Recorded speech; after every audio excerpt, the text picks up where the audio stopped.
আপোনাৰ ল'ৰাই 92.66% পাই কিনে এইখন অঞ্চলৰ সুনাম কৰি আনিছে ন। তো আজি আপোনাৰ কেনেকুৱা লাগিছে? বৰ ভাল লাগিছে।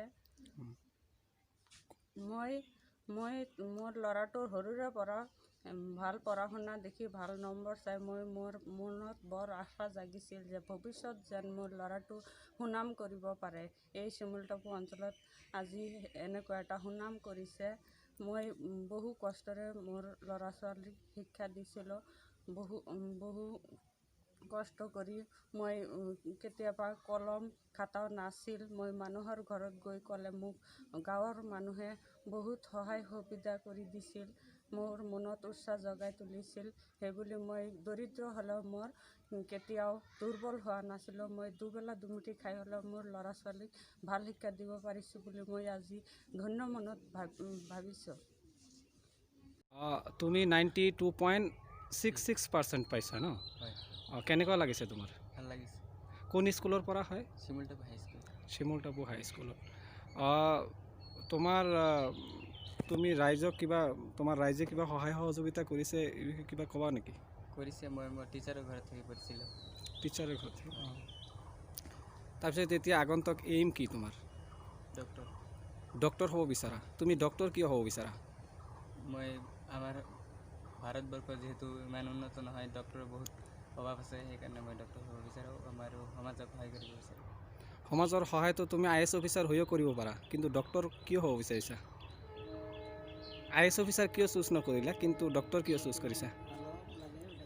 ডক্টৰ মোৰ এনেই ভাল লাগে আৰু মানুহক ফিজিকেলি সহায় কৰিব পাৰিম। আচ্ছা। ঠিক আছে। তোমাৰ আগন্তুক যিটো নেক্সট জেনেৰেশ্যন হ'ব, এই নেক্সট জেনেৰেশ্যনৰ কাৰণে কিবা মেছেজ দিব বিচাৰা না? হয়, সকলোৱে কষ্ট কৰিব লাগিব উন্নতি কৰিবৰ কাৰণে। আজি আমি আহিছোঁ, আপোনালোকে জানে যে গোসাইগাঁৱত আমাৰ দুজনকৈ ছাত্ৰ বিশেষকৈ এইবাৰ সফলতাৰে উত্তীৰ্ণ হৈছে। বহুতেই উত্তীৰ্ণ হৈছে সফলতাৰে।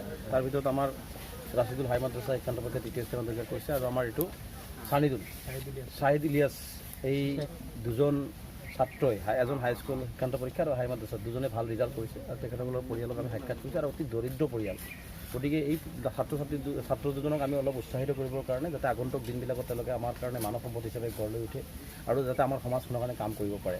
আৰু এই পৰিয়ালটোতে যিহেতু দৰিদ্ৰ, কিছু অসুবিধাৰ সন্মুখীন হৈ আছে, গতিকে আমি তেখেতসকলৰ পৰিয়ালক আমি আশ্বাস দিছোঁ আৰু কথা দিছোঁ যে তেওঁলোকে যি সহায় বিচাৰে সদস্য সংখ্যালঘু ছাত্ৰ ইউনিয়নৰ পৰিয়ালে তেওঁলোকক সহায় কৰিবৰ কাৰণে প্ৰস্তুত আছে। আৰু এই অঞ্চলৰ যিসকল ছাত্ৰ ছাত্ৰী কৃতকাৰ্যতাৰে উত্তীৰ্ণ হৈছে তেখেতসকলক আমি আমচুৰ ফালৰ পৰা আন্তৰিকভাৱে ধন্যবাদ জনাইছোঁ, আৰু সকলো ছাত্ৰ ছাত্ৰীক আগন্তুক দিনত তেওঁলোকে যাতে আৰু অধিক ভাল ৰিজাল্ট কৰি আমাৰ এই অঞ্চলবিলাকলৈ গৌৰৱ কৰি আনিব পাৰে, তাৰ কাৰণে আমি তেখেতসকলক উৎসাহিত কৰিছোঁ আৰু তেখেতসকলক আমি আহ্বান জনাইছোঁ।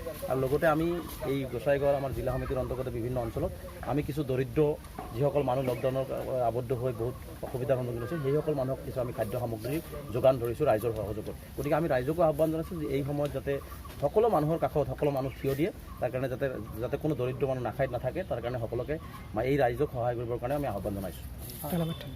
পৰিয়ালৰ লগত সাক্ষাৎ কৰিছোঁ, আৰু বিভিন্ন দুৰ্গত যিসকল ব্যক্তি এতিয়া লকডাউনৰ প্ৰকল্পত পৰি আছে তেখেতসকলক আমি সাক্ষাৎ কৰিছোঁ, বিভিন্ন ৰাইজৰ লগত আমি মত বিনিময় কৰিছোঁ।